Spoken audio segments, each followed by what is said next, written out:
Konfederata e Sindikatave të Maqedonisë hodhi akuza në adresë të Ministrisë së Drejtësisë se me dyert të mbyllura dhe pa pjesëmarrjen e organizatave po përgatitet ligji për përmbarim.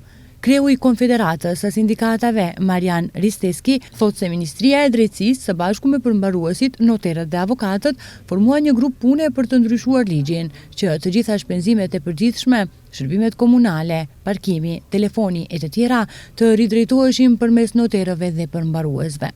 Në këtë mënyrë, paralajmëron Risteski, qytetarët do të përballeshin me kosto shtesë financiare në vend që të faturonin detyrimet drejt për drejt pa ndërmjetës. Kështu që unë argumentoj se ata janë ngrindur në një takim të tillë midis tyre, noter, avokat, përmbaruesit, kush më shumë të rëmbej nga ajo që e bëjnë mbi kurrizin e qytetarëve.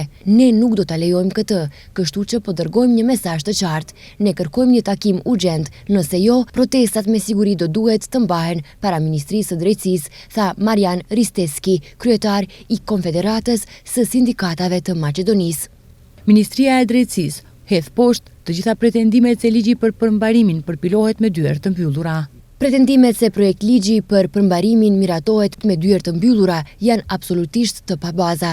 Të gjithë ligjet në Ministrinë e Drejtësisë përgatiten përmes një procesi publik dhe transparent, me informacion në kohë për statusin e tyre. Për projekt ligjin për përmbarimin u krijua një grup pune nga disa sektor dhe procesi i hartimit të tekstit është afër përfundimit.